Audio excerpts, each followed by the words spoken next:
Merci d'avoir choisi la chaîne des valeurs pour vous informer, mesdames et messieurs. Bonsoir, 20h, c'est l'heure de la grande édition du soir. Tout de suite, les titres. À la une de l'actualité, l'amnistie générale sur les violences politiques de 2021 à 2023 est une violation du droit international. C'est ce qui ressort du rapport d'Africa Jom Center et de Rule of Law Impact. Cette loi d'amnistie couvre plusieurs faits de torture, de crimes et de disparition sans aucune enquête crédible situant les responsabilités.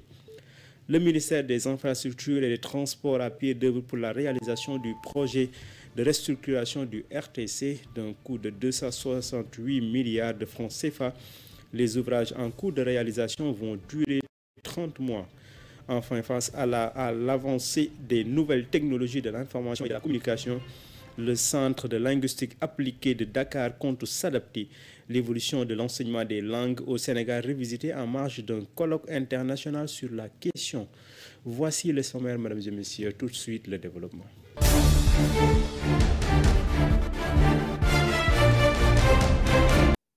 Bonsoir et démarrons l'actualité par le ministère des Transports et des Infrastructures qui est à pied d'œuvre pour la restauration ou bien la réalisation du projet de restructuration du RTC.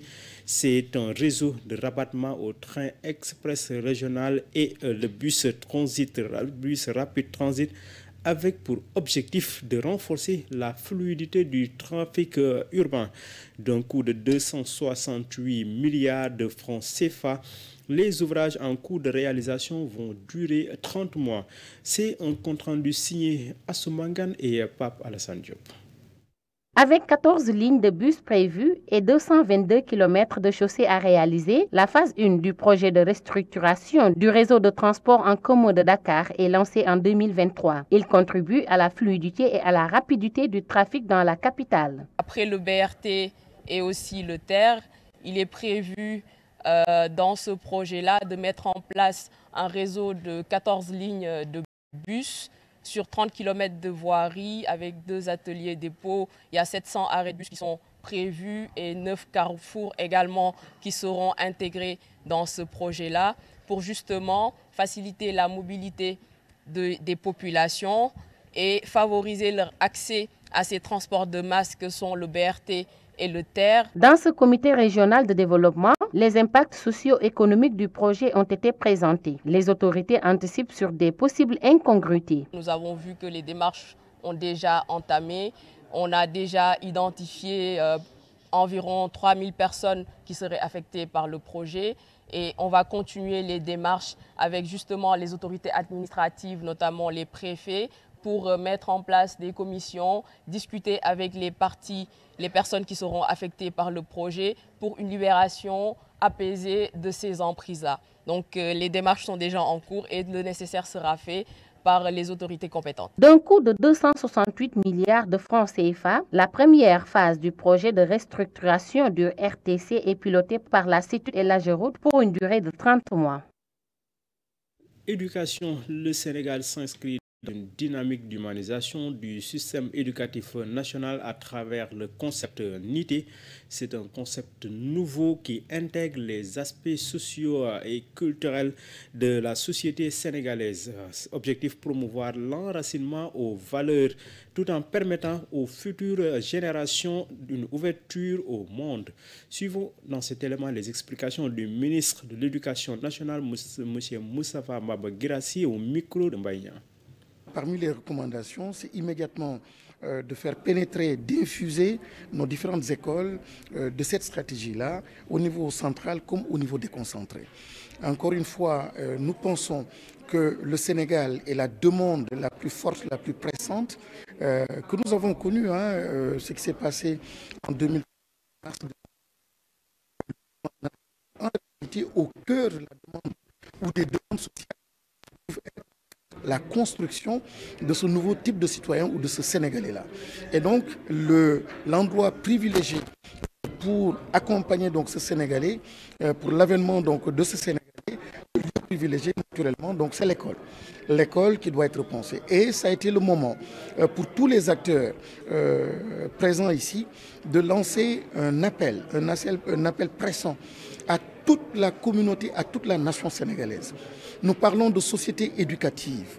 Il faudrait que chaque citoyen sénégalais, chaque père de famille, mère de famille, tous ces citoyens sénégalais qui ont en charge des responsabilités dans le privé ou dans le public, que chacun d'eux s'investisse dans l'école, que l'on considère l'école comme étant le creuset, le socle par lequel la transformation systémique tant chantée, tant attendue passera. On ne peut rêver d'une transformation, on ne peut réaliser une transformation systémique si on ne met pas l'accent sur l'école. La loi d'amnistie générale sur les violences politiques ou les événements politiques de 2021 à 2023 est une violation du droit international. C'est ce qui ressort du rapport conjoint publié par Afrikajom Center et Rule of Law Impact intitulé La loi d'amnistie au Sénégal, un déni de justice. L'avocat au barreau français, Maître Henri Touliez, exhorte les autorités gouvernementales à abroger cette loi. Suivons ses explications au micro de Cheikh Omar Tall.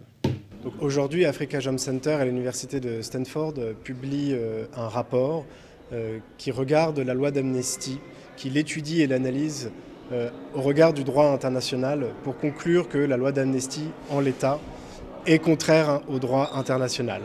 Elle est contraire au droit international parce qu'elle empêche aux victimes d'avoir un recours effectif en justice, elle empêche aux victimes et au peuple sénégalais d'avoir accès à la vérité et elle viole l'obligation du Sénégal d'enquêter et de poursuivre les auteurs des violations flagrantes des droits humains.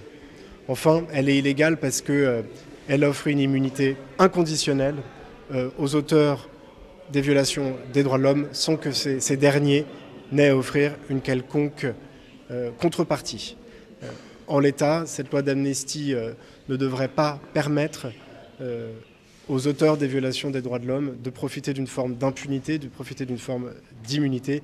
Et il appartient au Sénégal de se conformer au droit international en enquêtant et en poursuivant les auteurs de ces pires violations des droits de l'homme.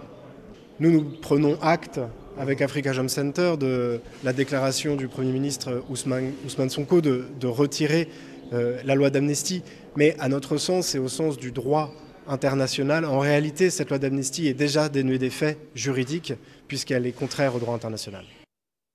Cette loi d'amnistie couvre des faits de torture, de crimes et de disparition sans aucune enquête crédible situant les responsabilités. Afrikajom Center considère que l'adoption de la loi effaçant ces infractions graves est un coup grave sur la démocratie sénégalaise.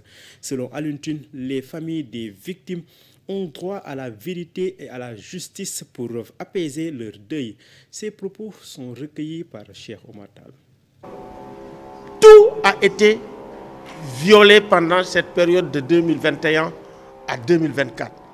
Ça a été un véritable cauchemar pour la société, pour les institutions. Aucune institution n'a été épargnée. Défaillance dans la police, qui ont tiré sur des gens qui n'étaient pas armés, des enfants qui portaient tout simplement le drapeau national. Nous l'avons vu. Disparition de personnes, torture. Donc, la loi, comme je l'ai dit, a été un remède pour sortir de l'imbroglio politique. Mais c'est un poison, c'est ce qu'on appelle la pharmacone en grec. Poison parce que c'est l'impunité qu'on garantit à des gens qui ont exécuté des personnes, qui ont tué des personnes, qui ont torturé. Et tout cela est documenté. Tout cela est bien documenté par les organisations de droits de l'homme. Tout cela est bien documenté par la presse nationale et internationale. Documenté également par les partis politiques qui étaient impliqués eux-mêmes, documenté par l'État. Donc, on ne peut pas accepter le refoulement de ces faits. Le droit, cette espèce d'obligation de la vérité aux victimes, on le leur doit. Il faut que les victimes sachent ce qui s'est passé. Obligation de justice. ils doivent avoir accès à la justice. C'est extrêmement important pour qu'on le fasse, qu'on le sache. Direction Assemblée nationale pour permettre aux députés du groupe parlementaire Takku Wallu Sénégal Farba Ngom de répondre aux questions du pôle judiciaire financier. L'Assemblée nationale entend procéder à la levée de son immunité parlementaire. Il s'agira ce jeudi 16 janvier de procéder à la constitution de la commission ad hoc et la désignation de ses 11 membres. 9 députés passifs, 1 de Takku Wallu et 1 du groupe des non-inscrits. Selon l'article 34 du règlement intérieur, la plénière chargée uniquement par une résolution de ratifier la désignation des 11 membres de la commission ad hoc va se tenir vendredi à 11h. Parlons de toute autre chose, cette fois-ci de l'intégration du digital dans les secteurs de l'économie. Enjeux et perspectives, c'est le thème de la 9e édition de la FICA. Ce rendez-vous d'échanges commerciaux à Kaolack se tiendra du 23 janvier au 9 février au cœur de la ville. Cette année, les activités tourneront autour de la vulgarisation du référentiel de politique publique Sénégal 2050 selon les organisateurs que nous écoutons. La tenue de ce CRD est toujours un moment important pour la tenue de la FICA. La FICA est un événement très attendu par les professionnels qui nous viennent d'ailleurs, qui nous viennent du Sénégal, mais aussi d'autres pays. Donc l'organisation de la foire requiert souvent des initiatives nouvelles, parce que je l'ai dit tantôt dans la salle aussi, c'est 8 années que nous avons fait, nous sommes à notre 9e édition, et 8 années, c'est 8 années d'expérience, mais aussi c'est 8 années de défis constants. Nous avons été très satisfaits par les engagements des uns et des autres. Oui, donc en fait, comme tout le monde le sait, la FICA est une vitrine extraordinaire pour Kaolack, pour la région de Kaolack, mais en particulier pour la commune de Kaolack qui a l'honneur de l'abriter. Et donc, on est dans un contexte particulier. Bien vrai que le thème de cette année va porter sur le digital et notamment son impact sur le domaine économique, mais nous allons fortement débattre du référentiel 2050, de l'agenda de transformation des politiques publiques à travers la zone centre aussi qui va être mise à l'honneur. Face à l'avancée des technologies de l'information et de la communication, le Centre de linguistique appliquée de Dakar compte s'adapter. Lors d'un colloque international ouvert à Dakar ce 15 janvier 2025, l'Institut a revisité les actions menées pour le développement des langues au Sénégal. Le Centre de linguistique appliquée de Dakar, créé en 1960, fête par la même occasion ses 64 ans d'existence. C'est un compte-rendu de Aminata Traoré Fall. Dans cette rencontre, il a été surtout question d'interroger la pratique des langues en Afrique. Au Sénégal, le Centre de linguistique appliquée de Dakar a beaucoup contribué à l'enseignement des langues depuis 1960. 60 ans après sa création, ce que l'on peut retenir du CLAD, c'est que le CLAD a été un institut phare, c'est-à-dire un institut qui a créé une méthode d'enseignement qui a été à l'origine du système éducatif. Donc juste après les indépendances, il y a eu cette massification des effectifs. Là, il fallait penser un système pour enseigner à tous ces enfants qui arrivaient. Et le problème principal qu'il y avait dans les années 60, c'était le fait que les enfants qui arrivaient... Ce colloque a été un moment fort pour les acteurs de voir l'évolution du CLAD 64 ans après sa création. Et donc aujourd'hui, le CLAD a également fait beaucoup de travaux de conservation, de documentation qui permet aujourd'hui de garder la trace de ce que nos langues ont été. Aujourd'hui, quand on prend le Wolof, souvent on nous dit que le Wolof de Dakar n'est plus un vrai Wolof. Mais la question est, nous au CLAD, on a par exemple des documents qui nous permettent aujourd'hui de montrer par exemple certains lexiques perdus, certains termes qu'on a perdus. Grâce au CLAD, on a encore, ou bien à l'IFAN, on a encore... Face à l'éclosion des nouvelles technologies, l'Institut a développé un nouvel outil de traduction, le CLAD automatique. Quand vous regardez aujourd'hui, nos langues, on a très peu de corpus, on a très peu de données disponibles pour pouvoir créer des bases de données, etc. Donc aujourd'hui, le CLAD s'investit avec des partenaires à créer des outils numériques, à créer des outils, par exemple, d'intelligence artificielle, etc., qui pourraient être utiles dans le futur pour, par exemple, les gens qui ne parlent pas français, mais qui parlent Wolof, qui parlent Serer, qui parlent Pulaar. Sur le thème linguistique appliqué en Afrique, entre description, didactique et innovation, le colloque international de linguistique appliquée s'ouvre du 15 au 17 janvier à l'UCAD.